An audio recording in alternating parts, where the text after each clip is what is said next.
Before I give you the only 2 exercises you need to build great forearms, you need to understand the anatomy of the forearms. The human body, it's pretty complicated.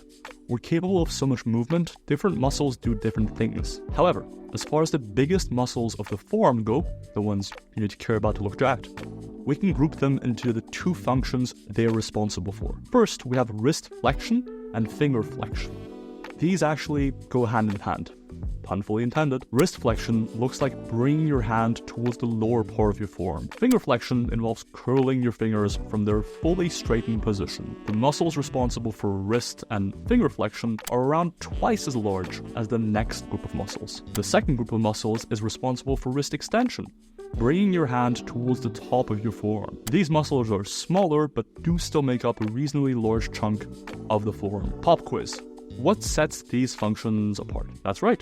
The functions involved are essentially opposing. One set of muscles brings your hand toward the top of your forearm, the other brings it back towards the bottom part of your forearm. Therefore, for complete forearm growth, we'll need at least 2 exercises in your program. And in fact, because we used anatomy to inform our understanding of exercise selection, we can be confident that we're covering forearm growth really well for just 2 exercises. We can keep things simple. I have a whole series on what makes exercises effective for building muscle, so I won't go into detail, but I've compiled an optimal exercise checklist for your use. Pretty nifty. The best exercise to grow huge wrist/finger flexors is the bench dumbbell wrist curl. And in fact, that's the exercise MyoAdapt typically recommends for growing forearms. What's MyoAdapt? Oh, that's only the smartest training app on the market, being released soon. Just like a good coach would do, all of the science on exercise selection and making sure your workouts are really effective from a scientific perspective has been incorporated into MyoAdapt. It's like having a coach in your pocket. All of that at a fraction of the price of an actual coach. We've been working on this for 3 years, and I truly try to take what I do as a good evidence-based PhD coach into an app. I can say confidently there is nothing else like it out there currently. I'm super excited for it to launch and for you guys to see it. Go to myoadapt.com and sign up with your email to be notified when MyoAdapt finally launches. And if you sign up at launch, you'll be able to lock in at a discounted price for a lifetime. The best exercise to grow huge wrist and finger flexors is the bench dumbbell wrist curl. It stretches the wrist flexors more than the standing version. The standing version only allows for a neutral wrist, whereas the seated version allows for full extension of the wrist and a full stretch. Additionally, there's more resistance on the forearm flexors in the stretch position compared to a standing wrist curl. In fact, if you have the time for it, a dumbbell wrist curl off an incline bench can increase this even further. But you'll need to do one arm at a time. Since scientific studies have suggested the stretch position is better at building muscle than the squeezed position, we want an exercise that emphasizes this. Why no barbell? The use of dumbbells is friendlier to most people's joints than a barbell wrist curl, in my coaching experience. Since you're not forced into a fully supinated position, you can pronate your wrist a bit more, which most people find more comfortable. The dumbbell version is also more time efficient than the barbell version. You grab a pair of dumbbells and get going. For technique, here's what to focus on.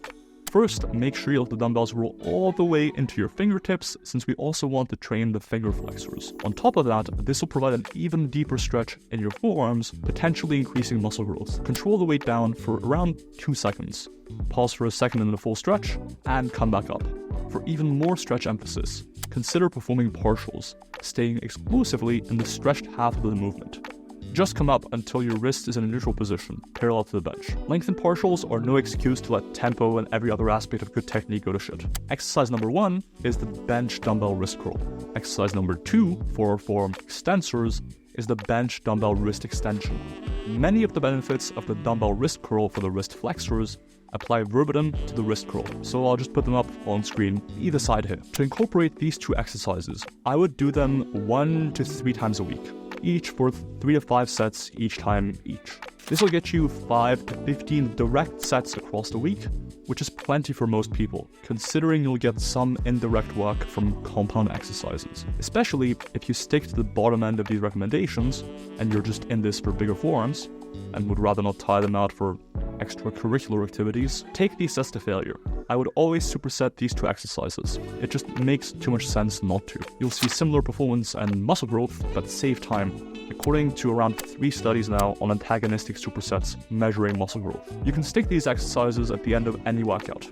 Doing them too early can make it hard to hold on to any weight during deadlifts or rows. As far as rep ranges go, I like performing them for sets of anywhere from 5 reps to 30 reps, but mostly recommend doing them for 10 to 20 reps. This is heavy enough to result in barely bearable pain, but light enough that you won't need to lug the 80-pound dumbbells into position. But Milo, aren't reverse barbell curls the best wrist extensor exercise? Don't get me wrong, you will get some forearm extensor growth from doing these. After all, they're the muscle keeping your wrist extended throughout the movement. However, there are a couple of issues there. First, your wrist extensors aren't being stretched out, which likely limits their growth. Second, the movement is still fundamentally a curl, and therefore will likely be limited by the strength of your elbow flexors.